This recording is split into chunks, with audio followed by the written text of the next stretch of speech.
rage, I see, yes. Now, friends, as you join me on board, answer me this.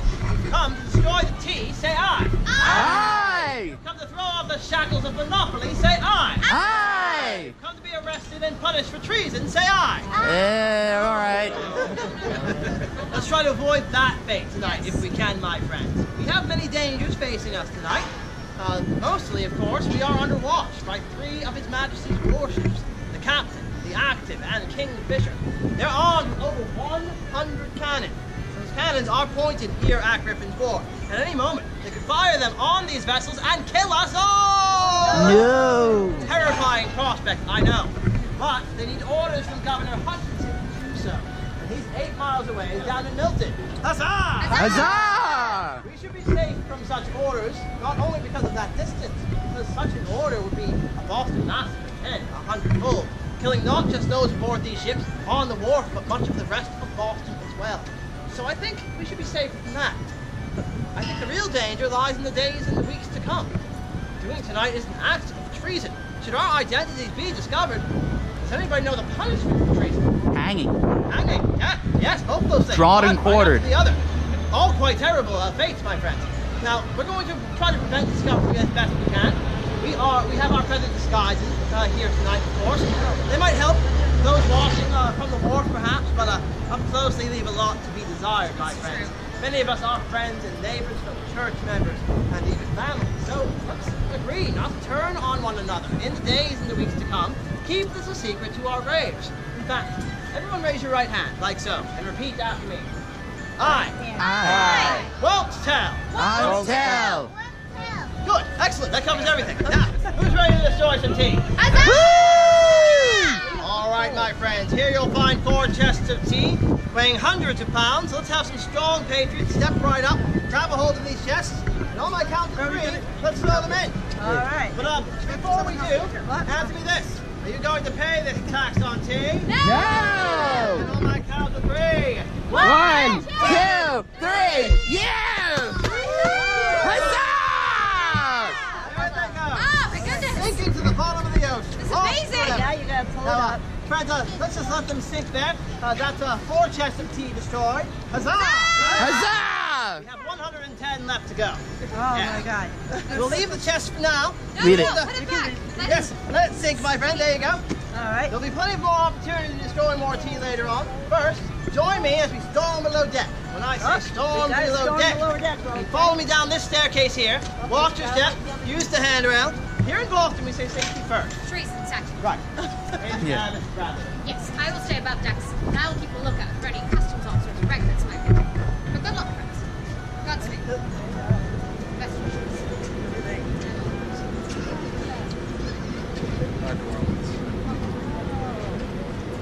But David,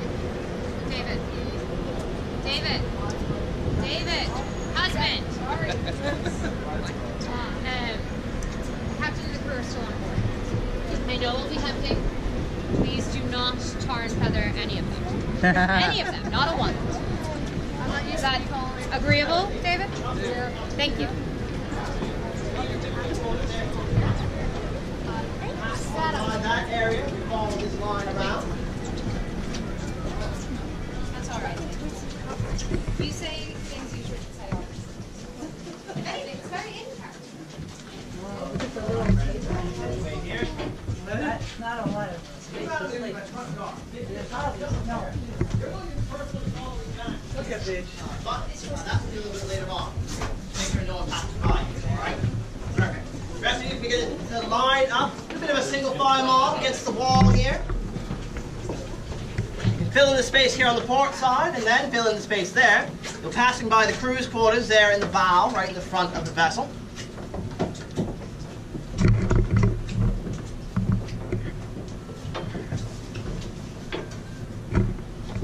Welcome below, my friends. Continue filling the space here below deck. Begin to fill in some space here on the starboard side. Plenty of space there. Welcome below deck, my friends. Now, we are on board the Eleanor tonight.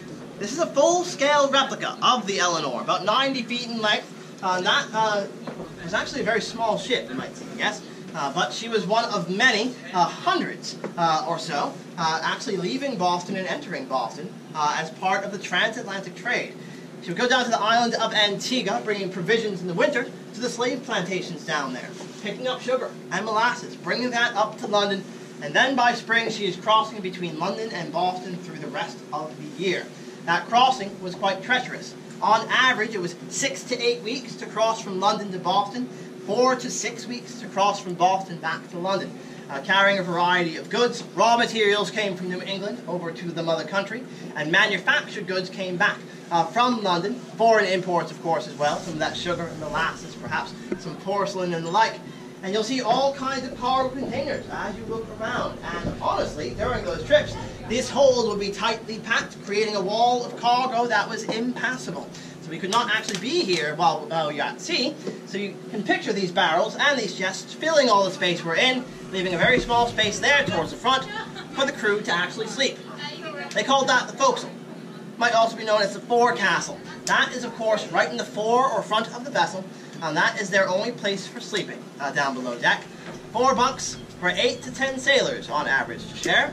Not exactly the best of conditions, I will admit, at the front part of the vessel there. But of course, the Eleanor has been emptied over the past 2 weeks. Much of her other cargo has been unloaded while awaiting the decision of this tea. But of course, as you look about, you'll see some containers left behind. The lighter barrels held dry goods like sugar and spices. There might be some darker barrels as well, holding liquids, drinking water for the crew, molasses, a bit of rum. Smaller chests containing fine fabrics, letters of correspondence from our friends and family in London. But we're not here for any of those things. We're here for one thing and one thing only, which is what? Tea! Tea chests are easily found. They're all wrapped in white canvas and stamped with the merchant's mark of the United East India Company. UEIC. Latin style U at the top, in case you didn't recognize it. Very easily found and spotted below. That's the easy part. Everything else is much more difficult than what you did back above. First of all, we have to get these chests up above deck, and there's no staircase in 1773. These were added for your safety and convenience, my friends. You're all very welcome for that, by the way. On the night, we attach them to a rope and pulley, a block and tackle that allows us to haul the chests up. And once they're up, we remove them from the ropes, tear open the canvas, hack through the chests, hack them open through the wood, and a thin lead foil that's been keeping that tea nice and watertight. Of course, nothing protects your food and drink better than wrapping it in a bunch of lead, I always say. And once we get through that lead foil, we get that loose leaf tea within. We'll scoop it out over the side, empty each chest, and then throw the wooden chest overboard. Huzzah! Huzzah! Now, the captain and crew are still here tonight. They agree not to interfere so long as we only destroy the tea, no harm to the ship, the crew, or the rest of the cargo. And we actually do agree to do that. In return, they're going to allow us to explore the rest of the vessel. Quite kind of them. But we can't all explore the bottom part here all at the same time. That would be a horrific traffic jam. So, those gathered on this side here will begin to follow the line towards the front. See the forecastle as you pass on through there. However, those gathered here will begin to follow me in a moment back toward the aft cabin. That's where the captain himself would do all of his office work. On either side, you'll see a structure here for a bedroom for the captain, other side for the first mate, officers' sleeping areas. So, you man will follow me. We're going to stay to our right-hand side. A nice single file line just here.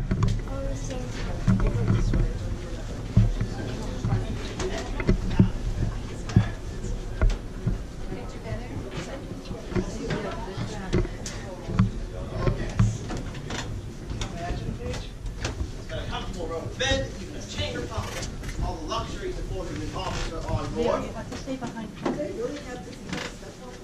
They did, yes. Now, I'm going to keep to the right-hand side here. We get a line moving on both sides of the stairs if we can. What happened to the original boat? Oh, long rotted away for 30 or 50 years. You want me to come back down? Oh. Yes, you can come down on the stairs there. Keep lines moving on both sides. That's perfect, yeah. I know. Dude, for a second I thought that was a real guy. I thought it was an actor. Come on, Will.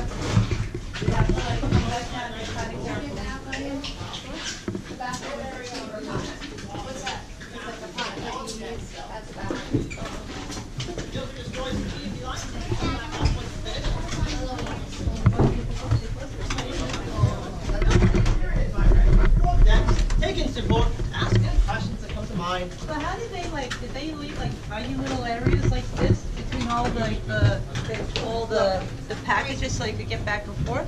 They wouldn't go back and forth. This entire area would be completely So tightly how packed. did they get back there? So the aft cabin area has a ladder for the captain to go up and down. Oh. The crew has their ladder. Huzzah! Now pull it back in.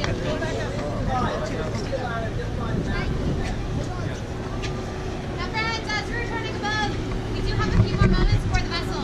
Please feel free to have a look around. Explore as much as you like. You're more than welcome to destroy some tea if you so choose. I just ask that you reel it back in after so someone else can destroy it. If you have questions, myself. No taxation without representation! Woo! Huzzah! That's the cook shack.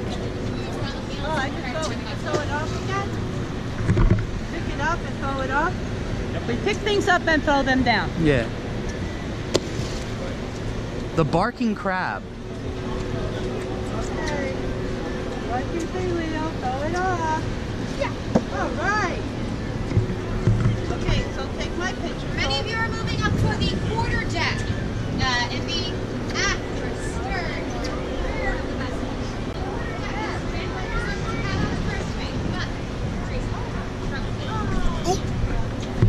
These are water pumps, right? Yes, they are built with Now, pumps. you take a picture of me throwing this off? Sure. Grab your phone and take a picture of me throwing it off. Oh, grab my phone. I thought you wanted me to use your camera.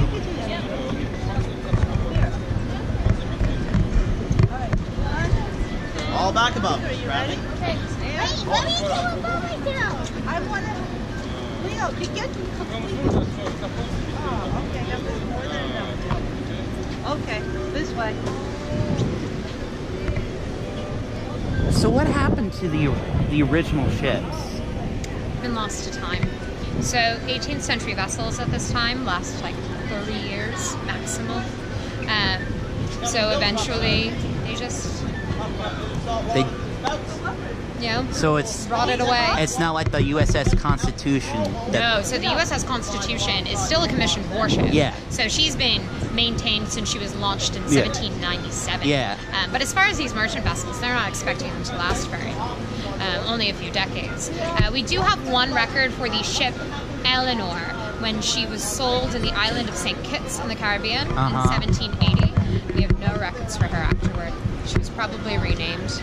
Probably renamed and then scrapped, probably when it got too old. Exactly. You're right. So what's the ship on the other side? The vessel on the other side is the brig Beaver. The brig She Beaver. is technically a brig, as she has 2 masts fully square rigged. We have 3 masts fully square rigged. And she was carrying 112 crates of tea. And I'll talk a little bit about her later. Oh, do we go on that ship too? We do not go on it, but we will get to see her. Okay. Yeah. So we get to go on one boat per tour. Exactly. Yeah, we are running tours on both Yeah. sides of our site. So Okay. there'll be another tour on her when Yeah. we're on the back deck, looking at Okay. her from the back deck. So when was this replica made? So this vessel was originally a fishing vessel based out of Gloucester, Massachusetts. Oh. She was built in 1936. Oh. So she had a life before she came here, which Oh, is wow. fun. She has had many repairs done to her since, but the keel is the original 1936 keel. Oh, neat. And then the vessel on the other side of our site, the brig Beaver, was originally... I'm listening to you. Oh yeah, absolutely. A Danish fishing vessel built in 1908. Oh, wow. Still using wood. Yeah, we were able to repurpose them for our site. Cool. And these are full-scale replicas. This is the standard size of a merchant vessel making transatlantic voyages at this time. You know, it's kind of incredible. This is really tiny compared to like you know what, like when you watch movies about like people sailing sure. across the Atlantic, you always see these big ships and Yeah. that you would imagine pirates going on. This is like really tiny. I get really worried if it was it's really stormy. Exactly. There's not really much here to like. There are waves bigger than this. For sure, definitely. But that's why the crew has to work together to keep her afloat. You Yeah. know, this is it when you're out in the middle of the ocean. Also, you don't become a sailor because you have opportunity on land Yeah. at this time. You become a sailor because you don't have much of a choice. Yeah. Are we allowed to ring the bell?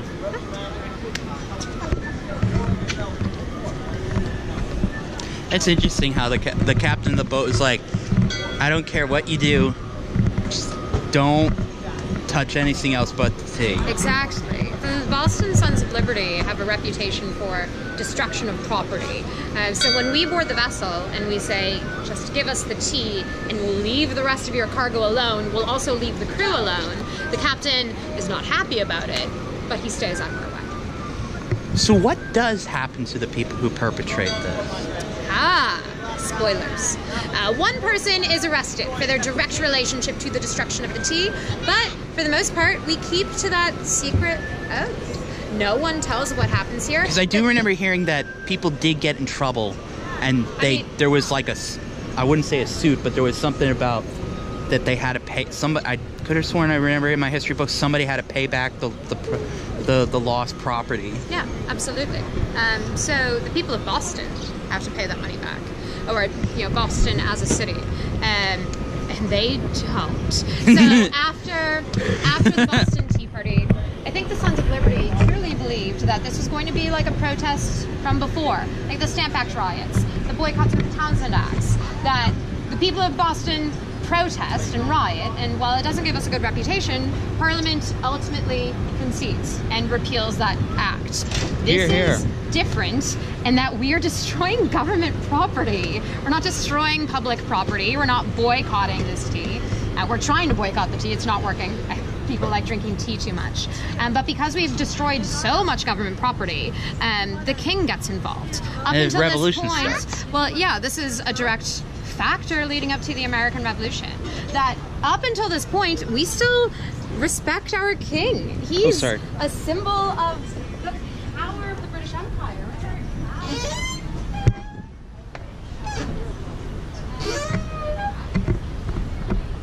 Oh, they disconnected the ropes to it. Leo, let me see your face. Leo, can you look over here so I can see your face? There, okay. Get your hand out of my picture. Leo, look at me again. Okay with the squeaky. Okay, come on. On this side, on this side. And this is a chicken coop. Oh, cool. That they would have, like, they would allow fresh eggs for higher ups. And this was their kitchen. They called it the galley or the All right, friends. I'm sure the redcoats are well aware of our actions this evening of the war. And, it's not a wise idea to linger on the scene of a crime. You can ask my husband all about it. On the shore! Going ashore! Oh, ashore! Thank you, Mr. Hughes. Speed, Mrs. Bradley. Thank you, sir. Thank you all for your assistance tonight. It's not wise to linger at the scene of a crime after all.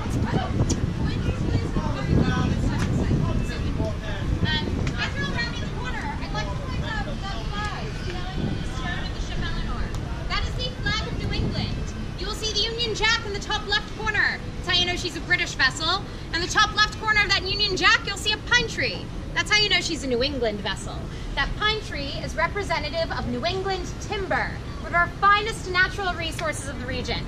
Evergreens found in New England that are 24 inches or wider in diameter are reserved for use in His Majesty's naval vessels, for the masts, because it's some of the best soft lumber you will find in the entire British Empire. But we were only on the ship Eleanor. She was just one of 3 vessels that successfully brought East India Company tea here to Griffin's Wharf. Stop. The vessel under here is the Brig Beaver. The Brig Beaver was the final vessel to arrive at Griffin's Wharf. She entered our harbor on the 7th of December. However, upon entering the harbor, a few of the crew members started to exhibit signs of smallpox.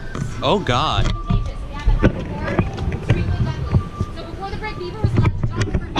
Oh, these are real heavy. Rainsford Island. It's an island out in the harbor. We also call it Quarantine Island. Check it out. The entire cargo unloaded. This is like the real weight. This is the real weight of it. Oh, okay. Yeah. Try it. Oh my God.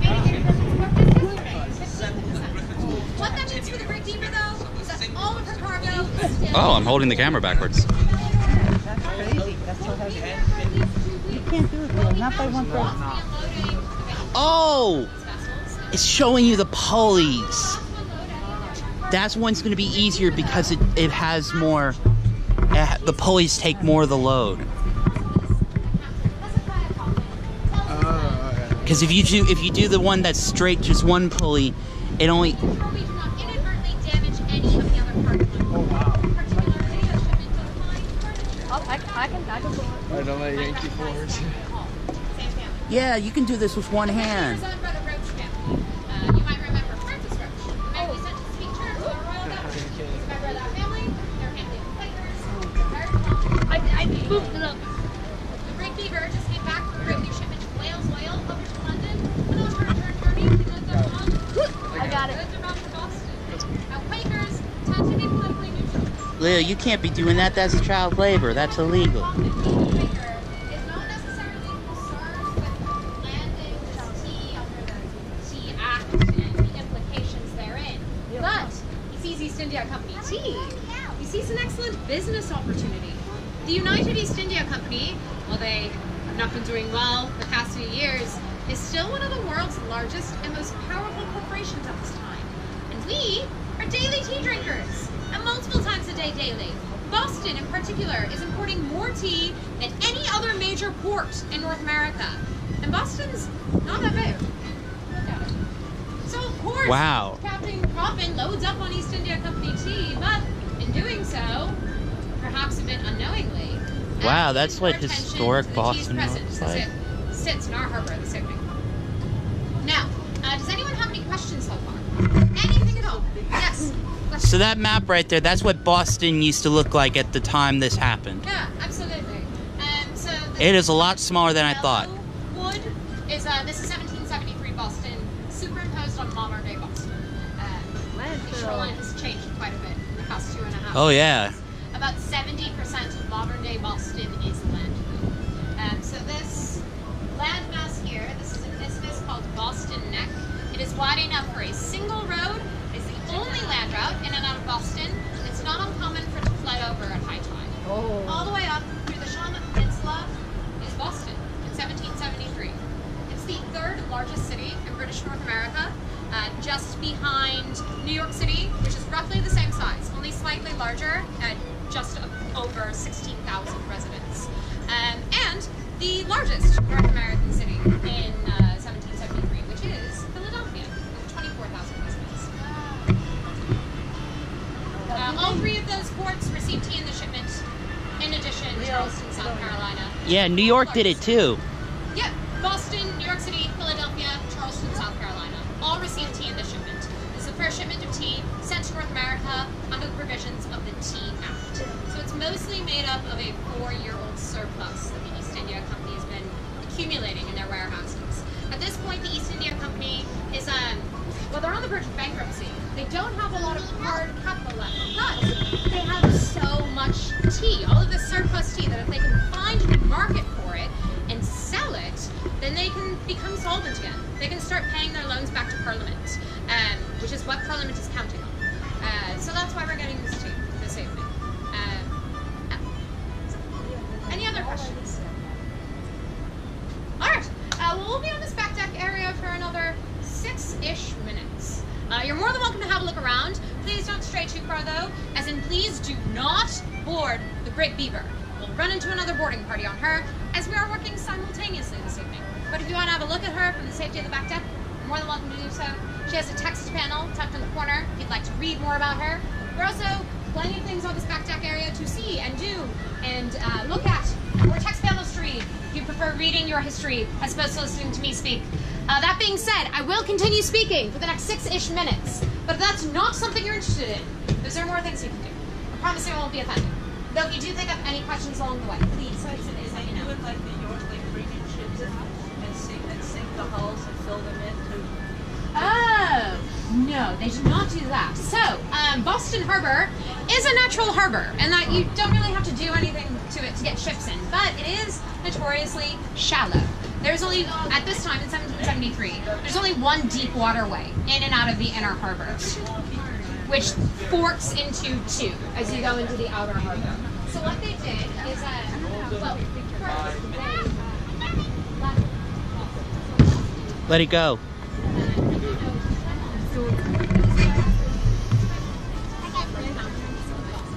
on your approach to Boston,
You.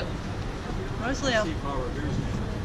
Oh, he's over Dude, there. there are conflicting records as to whether or not he actually participated. Paul Revere. So this list of known participants of the Boston Tea Party was first published in the first biography of George Robert Twelves Hughes. Mr. Hughes lives to be 98 years old. He's one of the final surviving participants of the Boston Tea Party. And it's because of Mr. Hughes's personal story and his testimony that we're able to know a lot of the more personal stories of the Boston Tea Party and figure out who the actual participants are. So this was first published in his first biography in 1834. This is a list that was coming from the mind of a, 92-year-old man who had destroyed tea like 51 years prior. So, you know, not totally accurate, but the best guess we will ever have.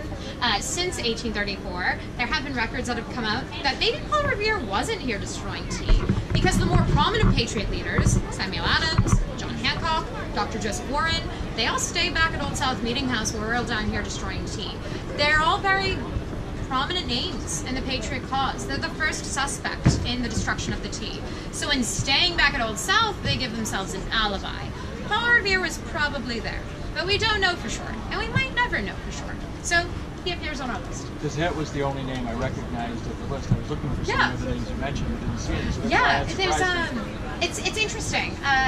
You know, the people who participate in the Boston Tea Party, there's one group that they, you know, do this as kind of their own feeling of, you know, being politically active. They do this protest, and then they don't really exceed their social station for the rest of their life. They're just average people. Then there are some people who, you know, participate in the Boston Tea Party, go on to be in the military, and then far exceed their station after the Revolutionary. I recognize Nathaniel Green. Is that the same, do you know? Or? That was probably Nathaniel Green's cousin. So the National Archives recognizes this Nathaniel Green as being Nathaniel Green. They're the organization. Nathaniel Green.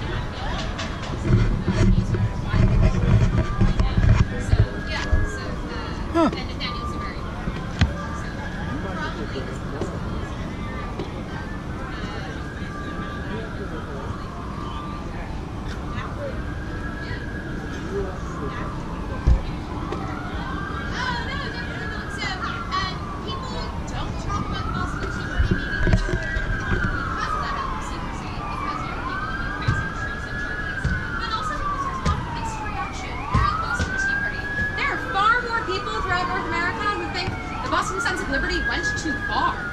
Because Boston is so severely punished, maybe the means do not outweigh the ends, you know? So people don't talk about it for generations afterward. It's not until 1826 that Joshua Wyatt, who is a 15-year-old blacksmith's apprentice, comes forward with his story. He's the first person to call it the Boston Tea Party, literally celebrating this event by calling it a party, and people start to come forward after that. So, yeah, 1826 is when people finally feel safe enough to start talking about it again. What was Samuel Adams' role? He wasn't in it? So he stayed back at Old South Meeting House to keep that meeting going. Well, most everyone else left to either go home, watch this, or participate in this. It doesn't really work. In giving himself an alibi, I mean, that's the idea, right? Eventually, when no one individual can be linked back to this event, warrants are issued for the arrests of Samuel Adams and John Hancock. They go into hiding. They are not arrested. They're not apprehended. But it does lead to a war that in 1773, no one wants. Where were the lemons coming from? We're going to continue onward in our journey. Please, no photography.